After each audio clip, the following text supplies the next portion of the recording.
2014 ITO World Champion. He is an Ironman World Championship finisher, and he has taken part in over 170 races, including 34 internationals. So, well, that's quite a lot. So I'm sure this would be really, really interesting. Chris, all up to you.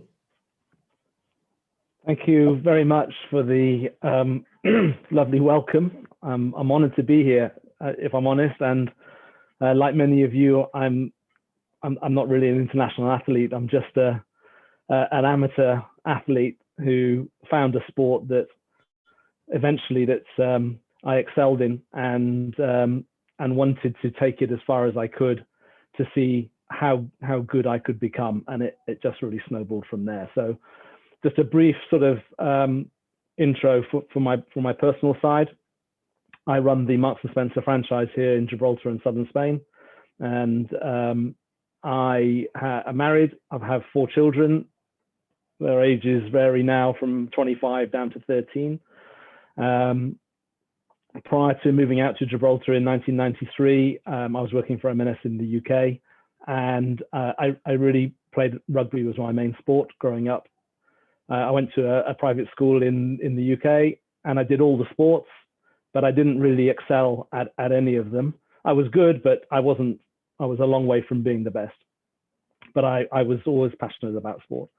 But rugby was my main sport until I was about 30 years old. And then I then got into a bit of road running here in Gibraltar, which I enjoyed very much. And it wasn't until I was 33. So in 2000 was my first ever triathlon, which I actually did on a mountain bike. But those of you that take part in triathlon, I'm sure you'll agree with me that once I finished that first event, I knew that this was my sport, and it was something that I could really enjoy. At the time, it was just the enjoyment of participating in 3 different sports. But if I'm honest, I also realized that I could be quite good at it, because whilst I wasn't exceptional at any of the disciplines, and I'm still not really exceptional at any of the disciplines, but you put the 3 together and I don't really have a weakness. And I didn't really have a weakness at that point. So that was it. From my first triathlon, which was a sprint distance race, on my mountain bike, I came 13th, and I loved every second of it. And I was hooked from that moment on. And I basically set up the Triathlon Association here in Gibraltar, because there wasn't one, with a couple of other people. And I just set about racing as much as I could at that time. And I just raced in every triathlon and every duathlon that I could. And so I was quite lucky. We're very lucky, like you in Malta. We're very lucky here in Gibraltar. We have fantastic facilities. Obviously, we've got a swimming pool, but really from May through to October, you can swim in the sea. We have fantastic cycling routes over in Spain, and running as well here in Gibraltar or in Spain. It's great. I was also very lucky because the triathlon scene in southern Spain is really well developed, and the race scene is fantastic. It's very, very high standard, but it's for all standards, and it's very encouraging. And I realized very early on that the more racing that I did, the more I learned from people that were better than me. And I'm very stubborn, I think, and I think that I can beat most people, or learn to beat most people. And it just spurred me on to train and train and train. So in 2001, I took a sort of step up, and I'll try and share my screen now because I've got some pictures and things that I can put through. So I made my, can everybody see that? You can see that, Caroline? Yeah, okay. Sorry, I was muted. Yes, absolutely. So Gibraltar, we are part of a small island games sport that takes place every 2 years called the NatWest sponsor it, but it's called the Island Games. And it's basically for island nations that have a population of less than about 150,000. So it's like a mini Olympics in a way. It's very competitive. Obviously, give you examples of the islands that participate: Jersey, Guernsey, Isle of Man, Isle of Wight, all the UK islands, Falkland Islands. But then we've got Bermuda, Rhodes, Gotland, which is an island off Sweden. There's quite a few, and it's a sort of stepping stone, let's say, in standard, somewhere between local participation and the Commonwealth Games. So Mark Cavendish, for example, won his first medal in the Island Games in Guernsey in 2003.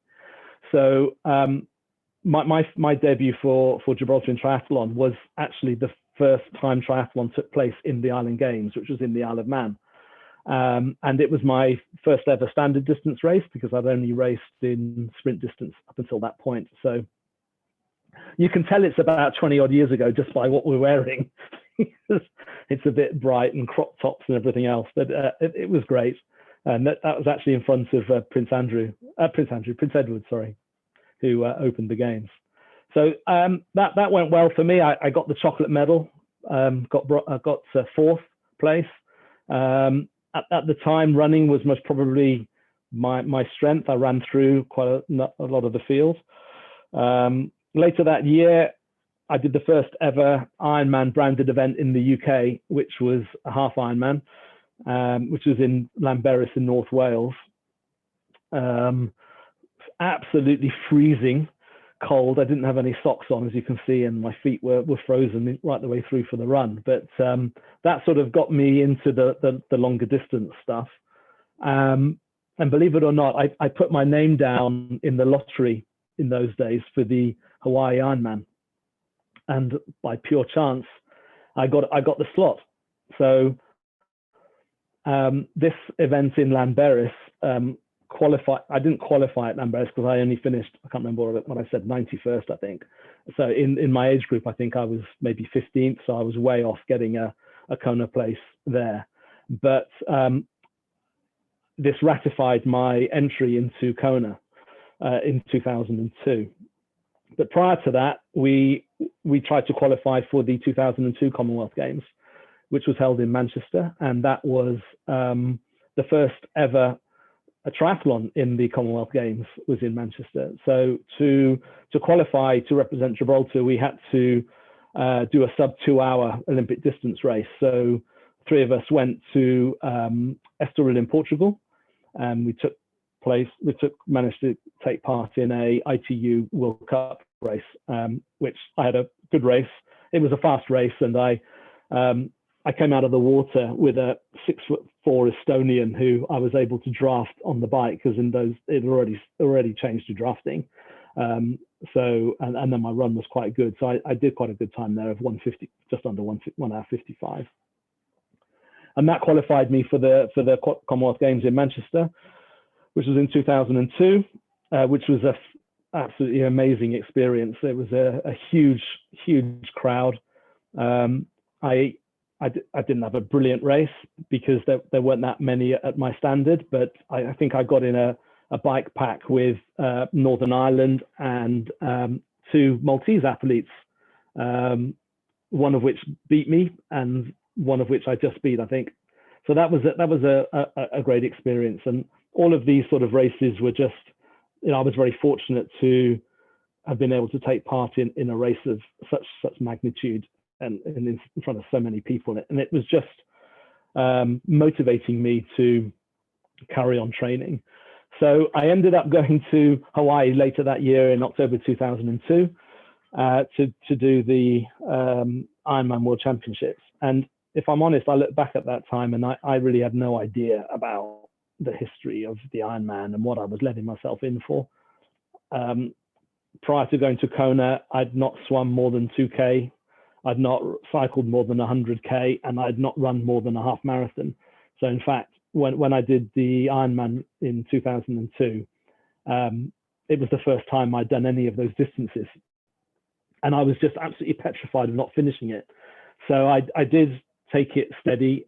I wanted to make sure that I finished the event. I thoroughly enjoyed it because I didn't race it that hard. Yeah, I've got great memories of that race. Yeah, it was a lot of fun.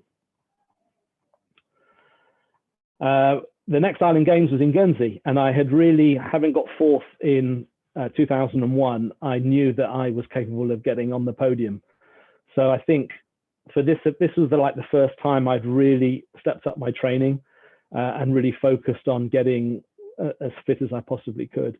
And I had a really good race in Guernsey. I got the silver medal behind a semi-pro athlete from the Isle of Wight, who's now a coach at Loughborough, I believe. That was good. I just didn't quite manage to dip under the 2-hour mark, but it was a good race. Chris Volley is the guy that beat me, who's quite a good coach now. Then in November 2004, out of nowhere, I herniated a disc in my back, and it wasn't, I didn't lift anything up or anything like that. It just came on literally within a week. And it was my L5S1 disc, and I'll go into the detail, but basically I was in hospital for quite a while, and after about 6 weeks, I was flown over to the UK, and I had I was operated on to clear out the disc that was, the guns from the disc was pushing against my nerve root, which was causing a lot of problems with my right leg. And the surgeon afterwards was saying, look, I was talking to him about my sport, and he was saying, cycling and swimming is no problem. I'm happy for you to do that, but I would ease off the running for at least a year. So I concentrated on cycling for 18 months, basically. I did the Island Games in Shetland that year in 2005. I did I just concentrated on the time trial, and there was no triathlon in Shetland, so that was good. I didn't miss it. And my biking got really strong over that 2-year period. I then went and carried on the cycling and went and qualified for the 2006 games in Melbourne, where I just did the time trial. I finished 34th out of 66. The time was 57:30. It's an average, it's an average time. It wasn't bad, but it's a long way off the level that I felt I could compete at in triathlon. But the surgery that I had on my back had unfortunately caused some permanent nerve damage in my right calf. And I've not been able to do a heel raise on my right leg since that time. And my inner calf muscle has basically disappeared completely. But having concentrated on cycling for almost 2 years, I was really fed up with it. I'd lost my motivation completely because I'd gone from multi-sport and having that flexibility of being able to swim, bike, run, gym, do whatever you want. It's all beneficial for triathlon, to just doing cycling every day, turbo training early in the morning, long rides at the weekend. I just lost my passion for the sport. And I made a decision after the 2006 games that I was going to go back to triathlon, and knowing that I was not going to be as competitive as I was before, but that I just much preferred the flexibility of triathlon. So I switched back to triathlon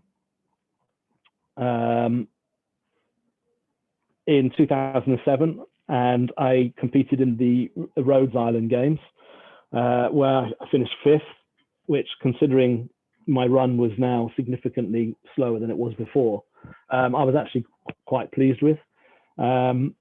And then I thought, I think I'm most probably better suited to the longer distance stuff, because my running it's affected me more the shorter the distance.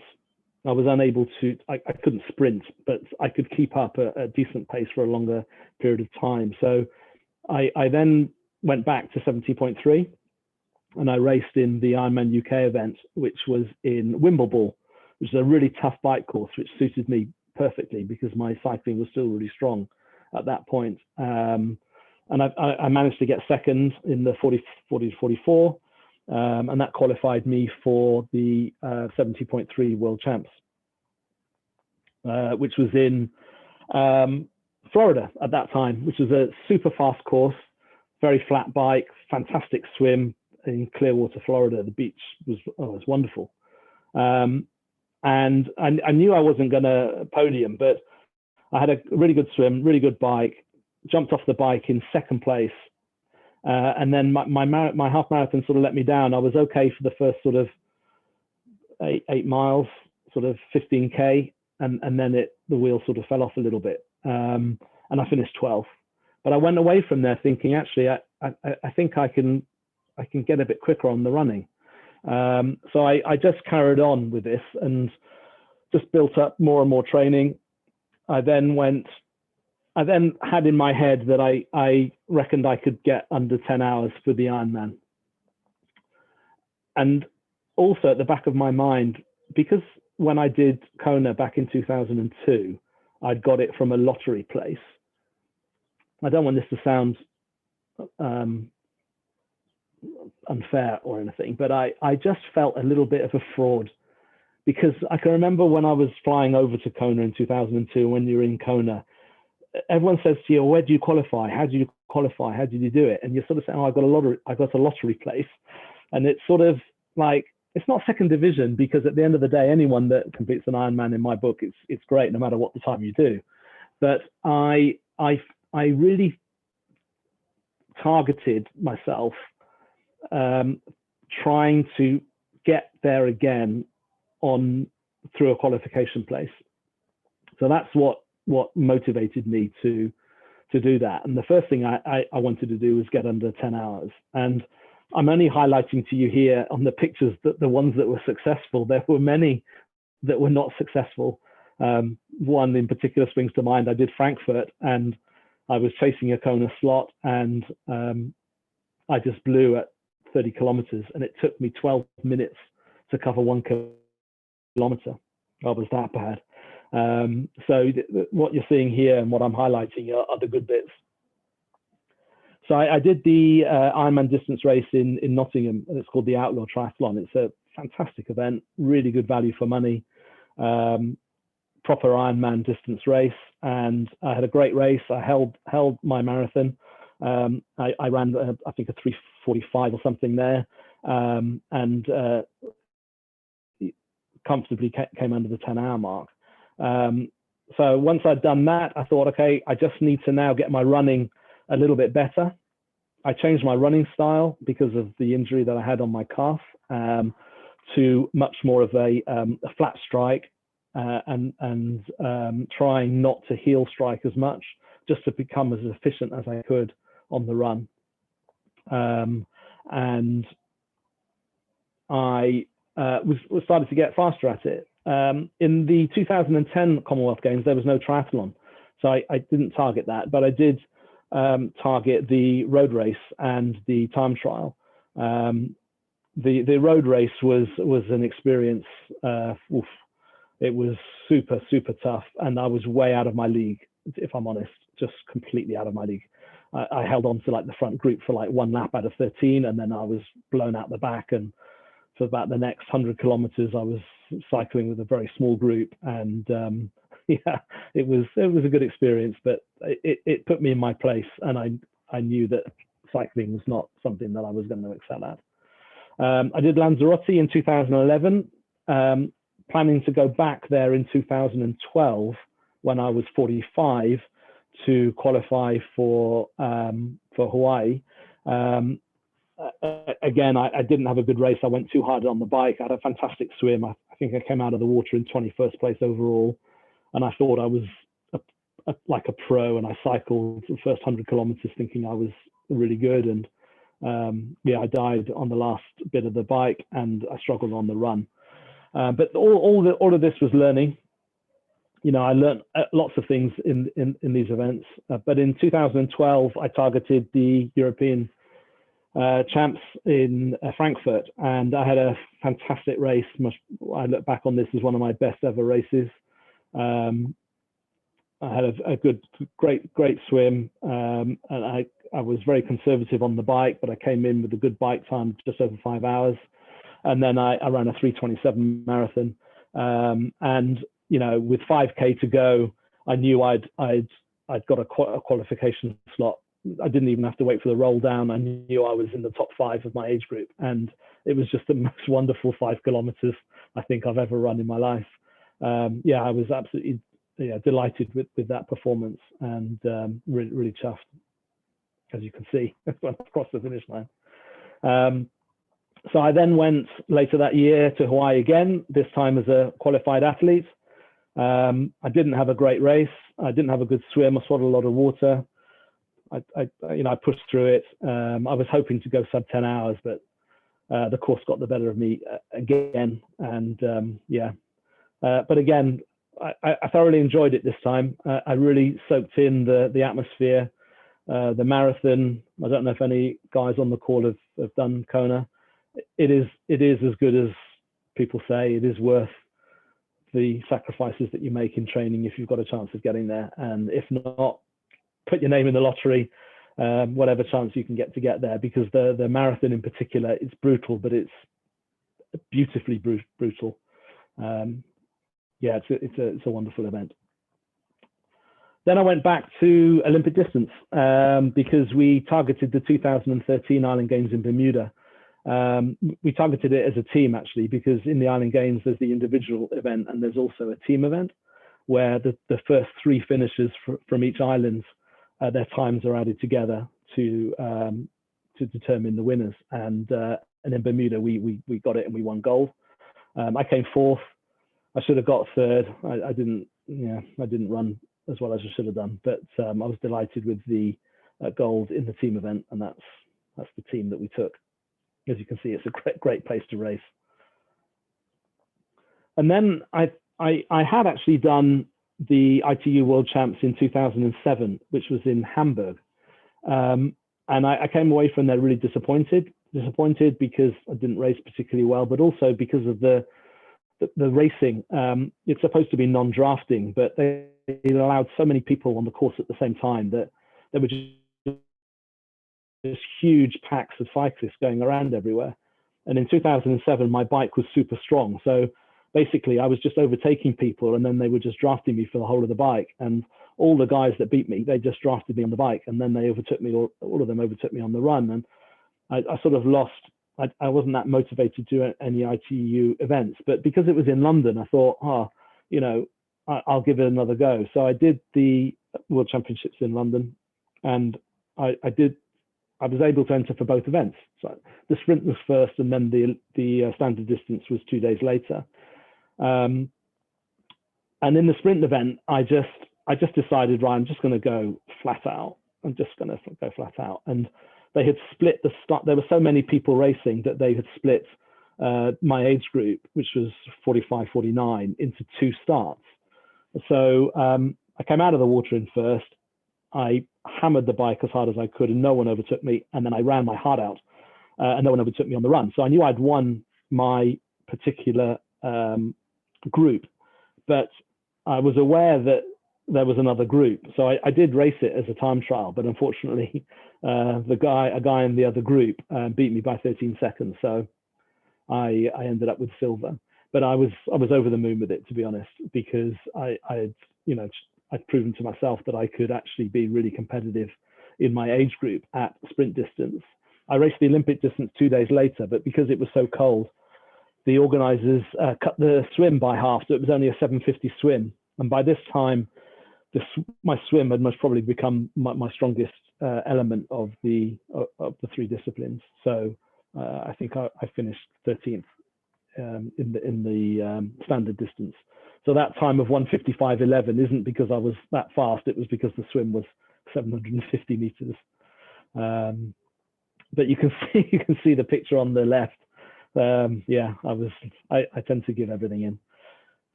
So it brought me on to 2014. By this time, I was 48, and I'd managed to.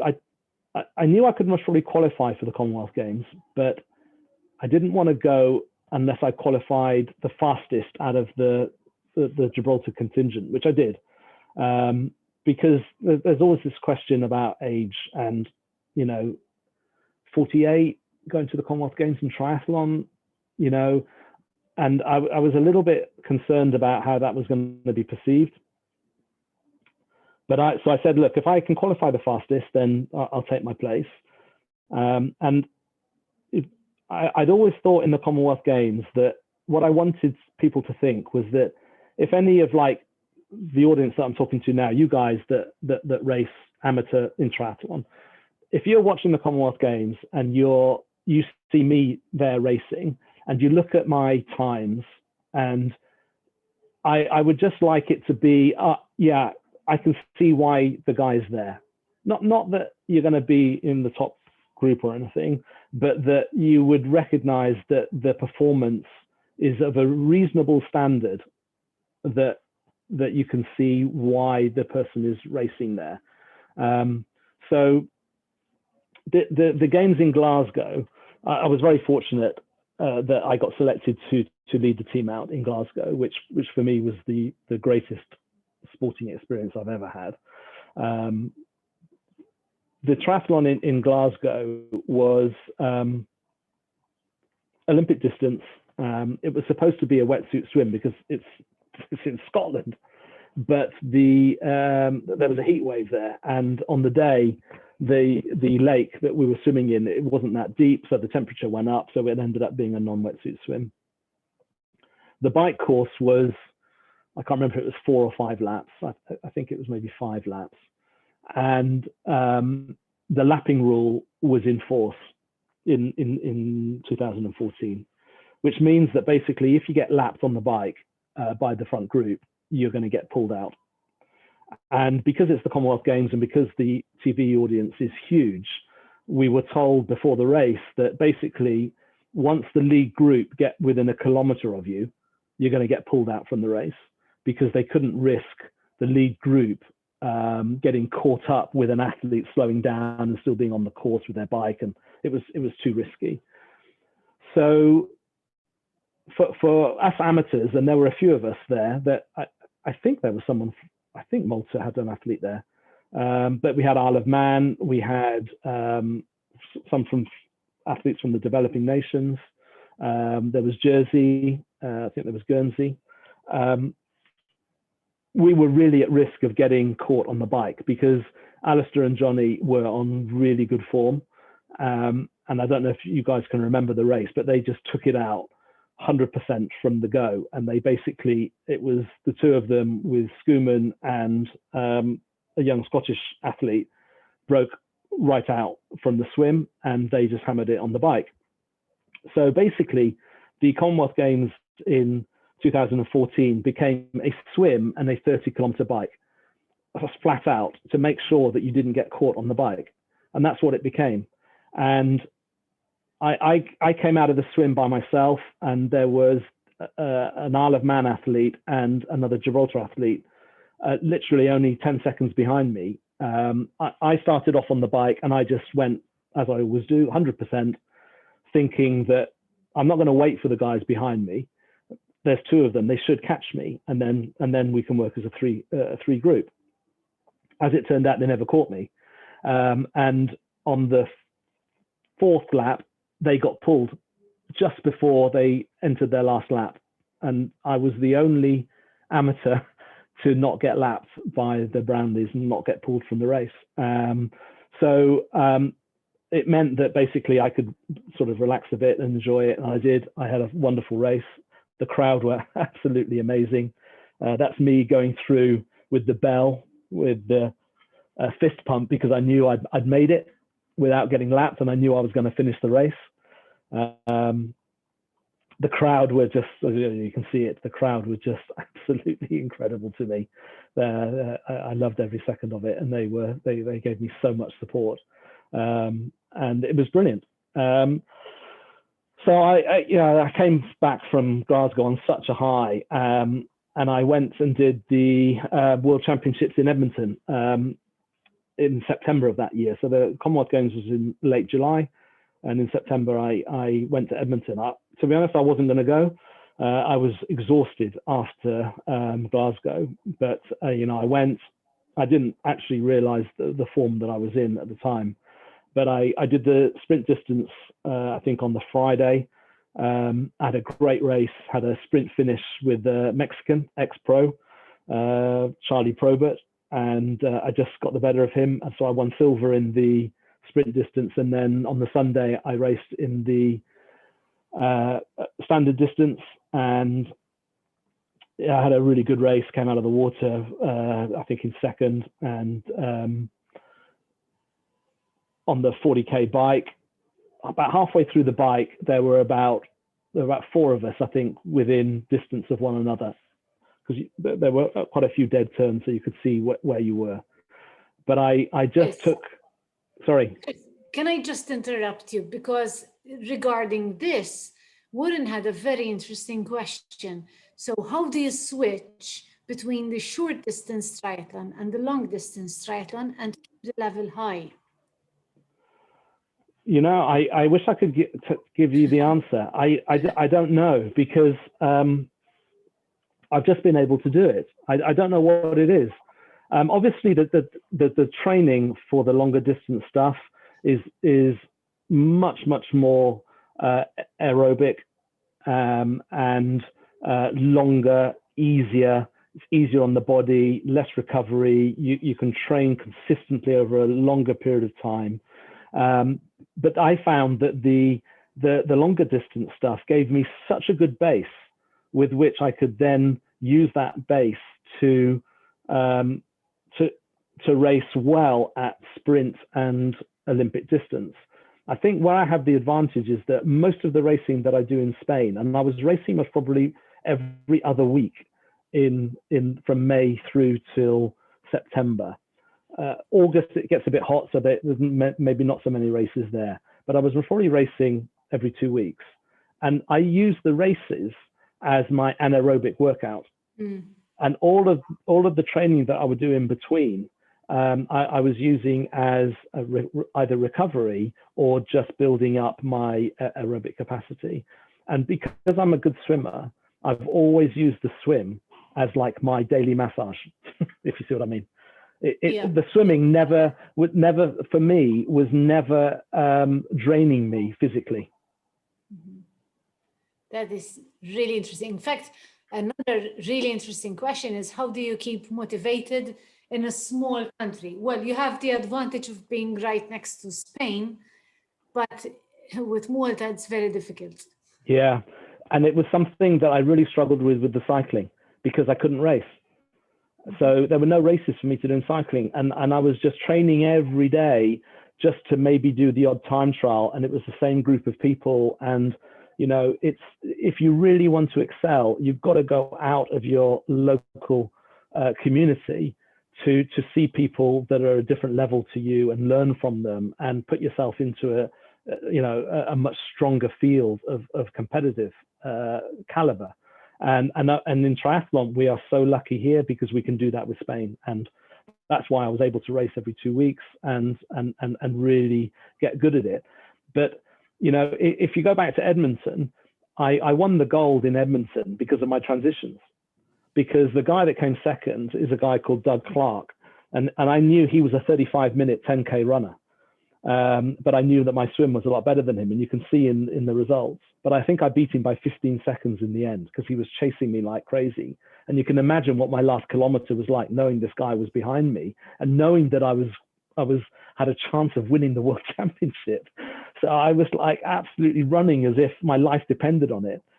But when I look back on the results, I think my transition times were 25 seconds faster than his. So it's amazing how you sometimes these decisions that you make in the race make all the difference. And I made a key decision in that race. Halfway through the bike, I decided that I was going to really push the pace and go solo and put everything on the line for gold. And it was a big risk. I think that's the beauty of triathlon. So it's not just the power, it's not just the strength, it's also strategy and some mind games as well. So that's the beauty of triathlon. Chris, can you hear me? Yeah, I can. I'd like to say, from what you're saying, am I right to say that, like, from your experience, the endurance you built doing the base you built doing the long distance events helped you then as a base to push in the sprints and then the Olympic distance. Yes, definitely. So I definitely, yeah. So if you suggest, let's say if you suggest someone, you would suggest to build his endurance before actually going through all this speed and the strengthening and conditioning sessions, rather than start with the strength and conditioning and speed and then going towards the endurance. Yeah, I think it's really difficult. I think there's a very big difference between 70.3 and the full Ironman to start with. I think you can do sprint, Olympic, and 70.3. I don't think that's an issue. I think you can move between those distances fairly easily. The Ironman is different. I think that requires a totally different focus, because then the nutrition comes into it. There's so much more involved in that. And if I'm honest, it took me a lot of Ironman races to really understand it. I took a coach in the end for 6 months who really focused me on making sure that I identified my A race for that year, and everything that I did was focused on that one event, one A race. So all the other races were just building up to that one event, and also the importance of nutrition and making sure that you understand what you need to do to fuel the body in a long distance event. But I think if we're talking about training, my job is a lot of hours. It's like, I'm in retail. So, I work from 9 in the morning till 7:30 at night. So my training routine was not ideal, but it worked for me. And I used to train very early in the morning because I didn't want it to affect the family. So I would most probably turbo in the morning for 45 minutes, an hour, and most probably quite a good hard session. I'd get my pulse rate up. I'd be averaging, at the time, I don't know, maybe 250 watts, something like that. I don't know, 3.5 watts per kilo, something like that. And then I was very lucky. I was able to swim every lunchtime. So that was really good consistency for me. And then I would most probably run most evenings after work, but it would only be a sort of maybe a 7 or an 8K nice run. I wouldn't push the run. It would just be a steady run. So the steady run for me would be 4 minutes, 4 minute 10, 4 minute 20 kilometer. That sort of pace was sort of my training pace, but not race pace. And I would do that 4 days a week. And then on the Saturday, I would tend to do if I was long distance training, I would do a long run on the Saturday, 20, 25 kilometers. And then on a Sunday, I'd do a long ride followed by a brick run of about 10K. And that was what I used to do for the longer distance stuff. And like I said before, but 80% of my training, 85%, 90% of my training was most probably aerobic, and because I would use the races as my anaerobic fix. I don't know if I've always raced smart, but I've always raced really hard. So in the sprint distance stuff, I would just 100%. As soon as the gun goes, I'm 100% for an hour, because you can do it for an hour. Olympic distance, you're right. I think that you've got to think about what you're doing and how best to maximize your performance. But if I hadn't have risked making a break at 20K into the bike in Edmonton, I wouldn't have won gold, because Doug Clark would have beaten me on the run. If I'd played it safe and just stayed within the other cyclists, I might have podiumed, but I wouldn't have won gold.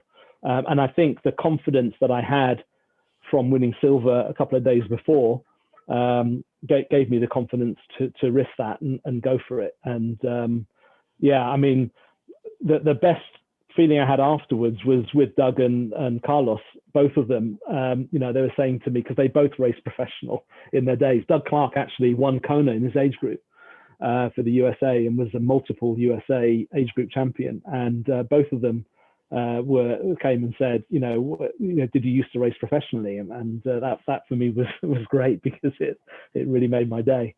And also the fact that we raced really fair that day, because Doug Clark had raced in Australia the year before, and he'd got silver then.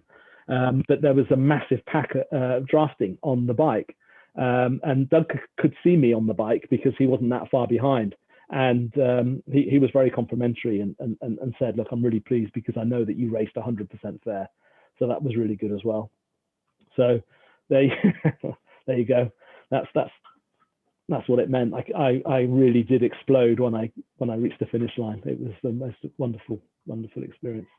And that's the three of us there at the finish. Chris, Andrew is asking a very interesting question. Were you not afraid of getting injured after all those months doing nothing after the operation? And how did you overcome your injury? Yeah, good question. So back in 2004, when after I had the surgery, to be honest, I wasn't worried about getting injured again. It's really strange because I was going to come on to it later, but I'll tell you now. Last year, I had another operation on my back because I hurt another area of my back, my L1, L2 disc, sorry. And I had surgery again last August. And this time round, I am worried about it now, because I'm older and everything else. But going back to 2005, I wasn't worried about it at all. The surgeon said you can consume as much as you want, and that was it. I was happy to go. And how I got over it was on my turbo trainer, I put on these cranks that I don't know if any of you have heard of them. I doubt you have. Well, you might have done. They're called power. They're called power cranks, but they're not power as in power meter cranks. They're called power cranks. And let me try and explain them to you. So normally on our bikes, when you push down on the left pedal, the right pedal comes up. And when we learned to ride a bike, that's how we learned to ride the bike, because the pedals are connected, so that when you push down on one, the other one comes up. Well, there is a device that this guy, this engineer, invented, and they're called power cranks, and you can look them up on the internet. And basically, they're not connected, so each crank is independent of the other crank. So when you're not pedaling, both the cranks are at 6 o'clock. And what it means is that it forces you to cycle in the most efficient way possible, because you have to lift up the pedal on every pedal stroke. And obviously you push down to generate the force, but you also have to get it in timing. So it forces your legs to work at the same capacity, the same power. And because I had this weakness in my right leg, this forced me to cycle, forced my right leg to work as hard as my left leg, basically. And it gave me, I felt that it really worked. And if you look up these power cranks on the internet, you'll get people that say they're brilliant, and you'll get 50% of the people say they're a complete waste of time and don't bother doing them. But for me personally, they worked brilliantly. You can't get them anymore. It doesn't do them anymore. I think you can get them on eBay and stuff, but they were absolutely brilliant. And I really enjoyed working with them, and I felt that it got my bike performance really super strong, and my pedal stroke very, very efficient. So that's sort of how I got it. And then when I got back into running, I just gradually got back into it. And I think the more that I ran, and that I didn't pick up any injury. I've been so lucky. I was so lucky throughout my 20-year sort of triathlon career. I got hardly any injuries at all. I didn't stretch. I didn't warm up. I did all the wrong things, but I did get a weekly massage, sports massage, just to loosen the muscles up every week. And I used the same person all the time. And I think that helped. But I think I was lucky more than anything else with it. So yeah, I was lucky that I didn't get injured. So we then went on to another Island Games. This time was in Jersey. I was actually in second place. I got a puncture on the bike, and I had to do the last 5K with a flat back tire.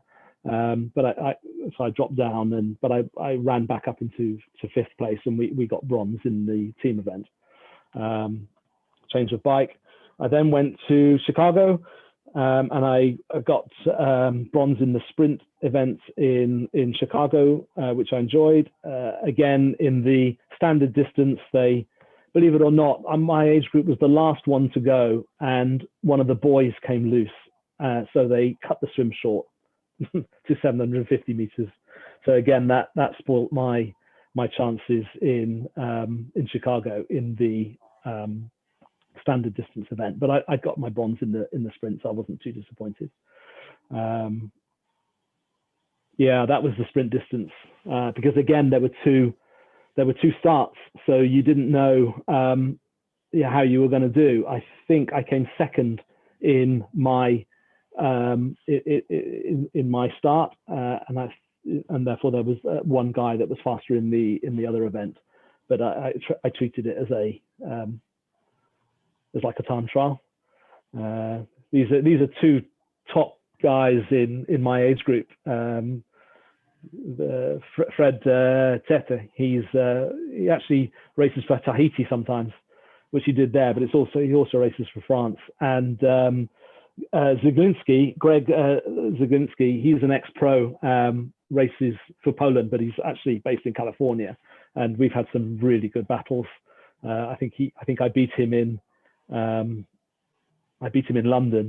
and in a couple of others, but I think he beat me here. Yeah, I think I got bronze here. So after that, I was thinking of going back to Ironman distance. So I was thinking of trying to do better in Kona when I reached 50, which would have been in 2017. So in 2016, I did Ironman Weymouth. I had a great swim because it was a non-professional race. So I actually came out of the water first and had the fastest swim of the day. I think I'm the oldest guy to have led out an Ironman swim, because I was 49 when I did that. And it was 2 laps of 1.9K. And when I got out of the second lap, the marshal directed me to go around and do another lap, because he didn't think I could be so quick. But I had some mechanicals on the bike. Some of my front spokes snapped, so I didn't qualify, which is actually a blessing in disguise, because that put that one to bed. So instead of going on to Weymouth, I carried on doing sprint distance and Olympic distance. So I did the Island Games in Gotland. We won bronze in the team, but again, the swim was cut short to 600 meters. And then in 2017, I got bronze, I think, again in the sprint distance in Rotterdam. This by now I was over 50. And then I had the opportunity to do the Gold Coast Commonwealth Games. And of course, I was worried about Glasgow with my age, but in Gold Coast, I was 51. But again, I said to myself, look, if I can get the fastest qualifying time for Gibraltar, I'll go, which I did. So in 2017, I actually did the time to qualify, because Gold Coast was in March, April of 2018. Chris, can I just interrupt, because we have just 5 minutes left. Oh, sorry, God, it's gone so quickly. Yeah, and you have another question. So, yeah, according to you, what's the most important discipline in triathlon?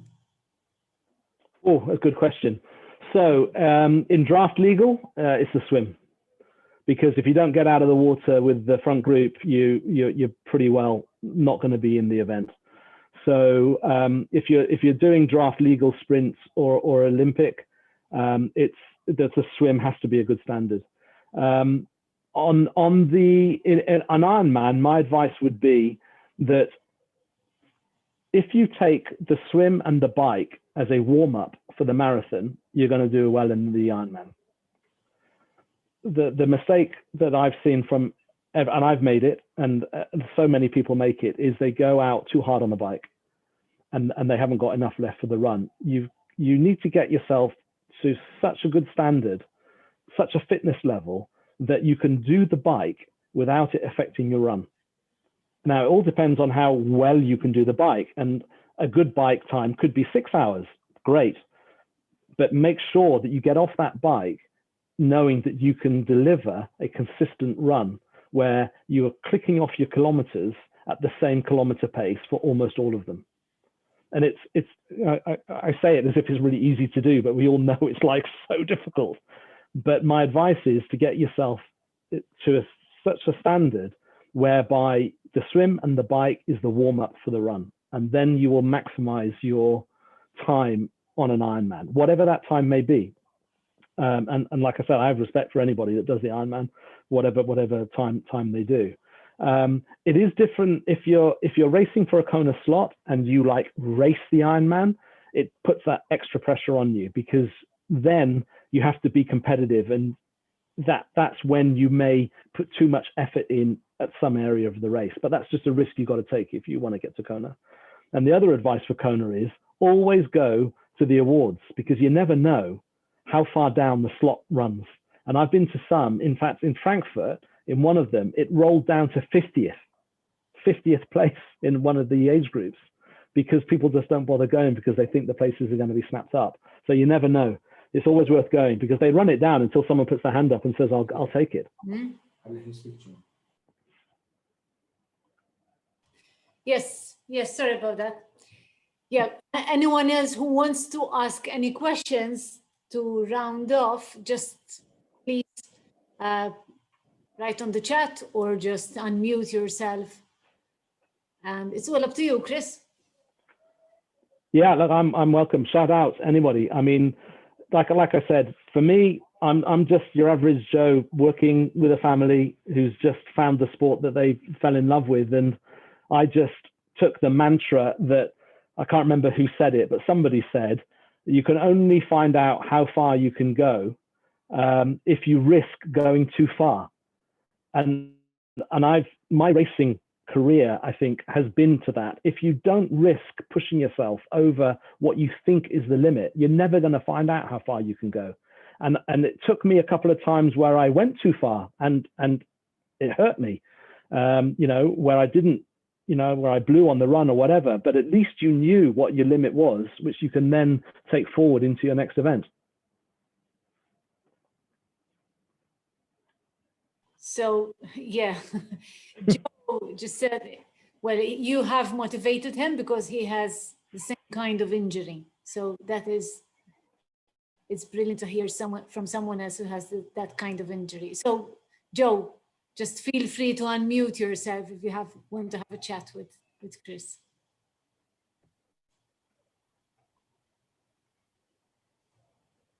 It's simply amazing hearing these stories, and I was caught up with the injury. I stopped running, but now thanks to Agnes, I've started running it slowly. I did the 50 ultra now, and I'm trying with the triathlon. So let's keep our fingers crossed and see what we can do. Thank you for your speech. I think it's great. I think I can remember when I started running again, I just started running to enjoy it.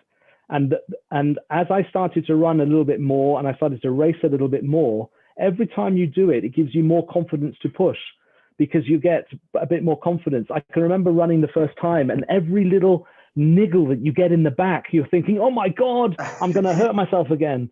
But slowly, and it did take a long time. I didn't run for 18 months after my back surgery. But when I did start back running again, gradually you get the confidence back. And within 6 months or so, you suddenly forget about it. And then you start thinking, well, now I can push a little bit more. But I think it's really important that I never run on hills, as in downhill. I never run downhill. I just ran mainly on the flats. And what really helped me was running on a soft surface. Okay. So at the time I was living in Spain, and I was living in a nice resort where there were lots of grass verges, and I would run on the grass verges all the time. And then I also changed to Newton running shoes, which really helped me. And because I was trying to minimize the impact of my foot hitting the ground. So what helped me was trying to be as efficient as I could in my running. And by becoming more efficient, so pre my back surgery in 2005, I could run 35 minutes off the bike, off a 40K bike. And that was at age 33. So I was quite good. But at age 51, to get to the Commonwealth Games in Gold Coast, I had to run sub 17:30 for 5K, and I did it. It almost killed me, but I did 17:28. That's good. Yeah, and it was a lot of that was to do with the efficiency of the running stride, and just working at it and enjoying it. I love running, and I'm sure even after this latest surgery I've had, this time next year I'll be running again. That's good. So It's keep true. at It's it. true. It's true. It's true. Every time you go to run and every run you do, you motivate yourself much more. It's true. Yes. Yeah. Thank you very much. It's a pleasure.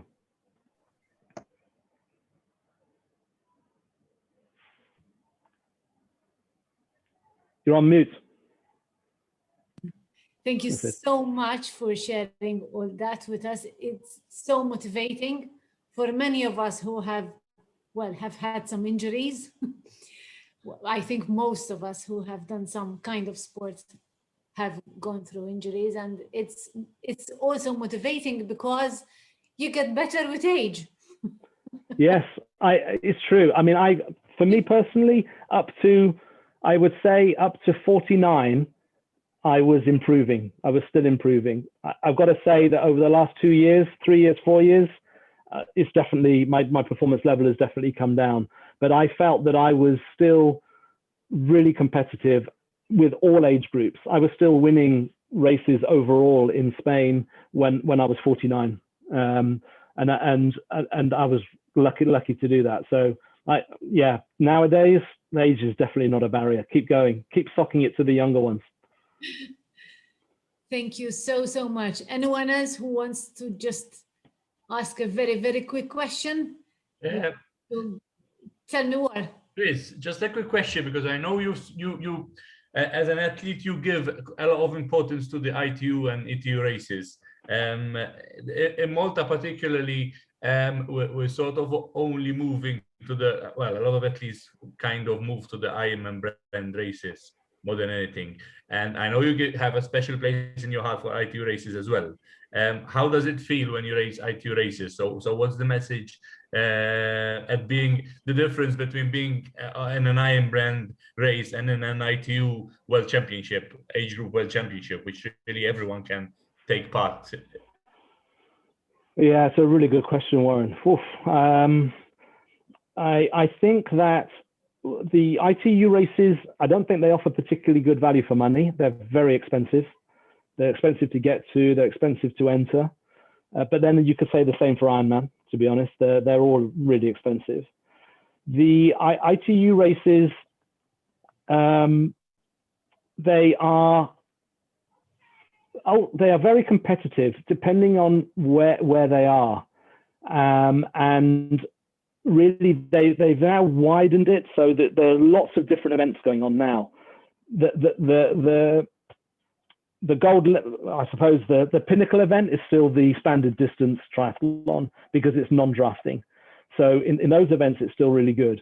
But in my opinion, they allow too many athletes to take part. So you can end up with huge races.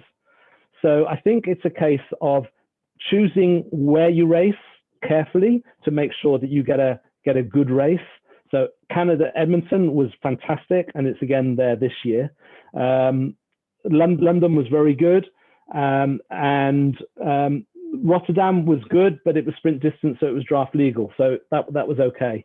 I think you've got to go there with your eyes open. But ultimately, you are certainly in the sprint distance and most definitely in the standard distance. If you want to put yourself up against the best age group athletes in the world, that's the only place that you can do it. Whereas with the Ironman events, the only place you can really do that is Kona, and Kona is super competitive, like more competitive than the ITU World Championships. I would have no chance in getting a podium. I don't think I've got any chance of getting a podium in Kona. Whereas I can, as you can see, I can podium not easily, but I can podium regularly in ITU races. But the best racing that I've had has been in the ITU World Championships, without a doubt. Best racing I've had, yeah. Brilliant. Chris, we're already receiving loads of thanks and well done for the really informative session. And a thank you also from 10-year-old Liam, who wishes well. He has enjoyed your experiences and wishes to reach where you have done. Well done. Well done. Excellent. Thank you so much for everyone who attended. We'll see you in 2 weeks' time for another great webinar. In the meantime, a great well done and another great thank you to Chris. Thanks so much. Thanks, everyone. It's been great. Really enjoyed it. Ciao, ciao. Thanks. Thank you.